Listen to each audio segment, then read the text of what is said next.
Mighty armies, thriving trade networks, towering monuments. But how the great civilization collapse?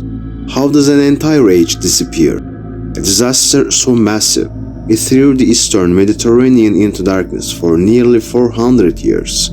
Historians call it Dark Age of the Mediterranean, a time of chaos, destruction, and mystery when powerful kingdoms fell. Cities were reduced to ruins, an entire era faded away. The Bronze Age collapse. Before everything crumbled, the world was thriving. A network of powerful empires stretched across the eastern Mediterranean and the Near East. The Hittites, the Mycenaeans, Egyptians, the Babylonians, each with its own culture, military and breathtaking achievements. Imagine massive cities with towering palaces and temples, connected by bustling trade routes, where merchants carried goods from one and unknown world to the other. The Minoans and Mycenaeans ruled the seas, navigating the Mediterranean with advanced ships. Mycenaeans, famous for their warrior culture, built massive stone citadels with walls so thick that later Greeks believed they had been constructed by giants. Hence the name Cyclopean Walls. In the east, Babylon stood as a beacon of civilization, its towering ziggurats dominating the skyline.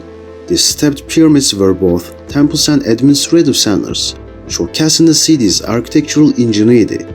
Babylon was also a center of law and governance, home to Hammurabi's Code, one of the earliest written legal systems, inscribed on stone, steel, and clay tablets. Trade was the lifeblood of the Bronze Age world. Copper from Cyprus, tin from Afghanistan, gold from Nubia, and luxury goods from as far as the Indus Valley changed hands across vast distances. One of the most astonishing discoveries proving this interconnected world is the Uluburun shipwreck, found on the coast of modern-day Turkey. This 3,300 years old vessel carried a staggering variety of goods. Raw materials like copper ingots and glass, Egyptian scarabs, Canaanite pottery, and even an ivory trumpet. It was a floating treasure trove, evidence of just how globalized the late Bronze Age economy had become. Beyond trade, diplomacy also flourished. The Hittites and Egyptians, once fierce rivals, signed one of the earliest known international peace treaties, the Treaty of Kadesh, after their legendary battle. Written in both Egyptian hieroglyphs and Akkadian cuneiform, it was an agreement between Pharaoh Ramses II and King Hattusil III, etched into history on clay tablets on temple walls. This was an age of kings and pharaohs, of diplomacy and warfare, of vast armies marching across continents. But despite their power, all of this mighty civilization would soon collapse, almost at the same time. To understand the scale of destruction, we must first examine the dominoes that led to their downfall. For centuries, this great civilization thrived, but then, one by one, they fell, almost as if some invisible hand was toppling them like dominoes, and once they started falling, nothing could stop the chain reaction. The first cracks in the foundation may have started with something as simple as the weather. Climate data from ice cores and sediment samples suggested a prolonged drought struck the eastern Mediterranean during this time. Crops failed, famine spread. In an inscription from the reign of Pharaoh Merneptah, we find desperate words. The foreign lands plot against Egypt. Every man fights for his own survival. The food in their lands is gone. The Hittite Empire, once powerful, struggled to feed its people. Some historians believe that the grain shipments from Egypt that once sustained them stopped arriving. Starvation weakened the empire, making it vulnerable to the chaos that was about to unfold. As if famine wasn't enough, the region was also rocked, literally by a series of massive earthquakes.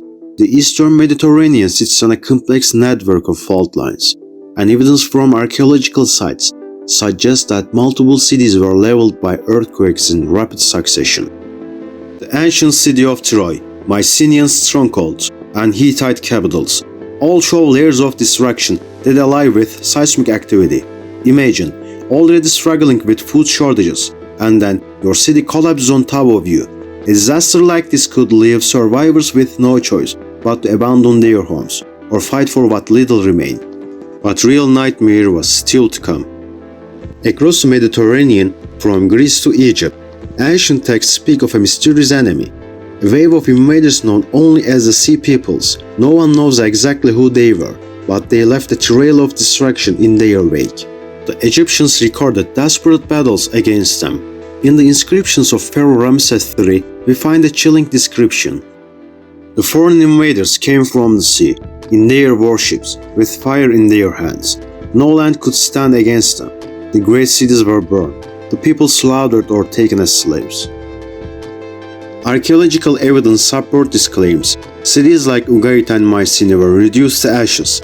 Weapons and skeletons unearthed in these ruins suggest violent battles took place. Who were these invaders? Some theories suggest they were displaced Mycenaean warriors, desperate for a new home after their own cities collapsed. Others believe they were a coalition of different groups, mercenaries, raiders, and refugees, all seeking survival in a collapsing world. Whatever the truth, one thing is clear: they finished what famine and earthquakes had started.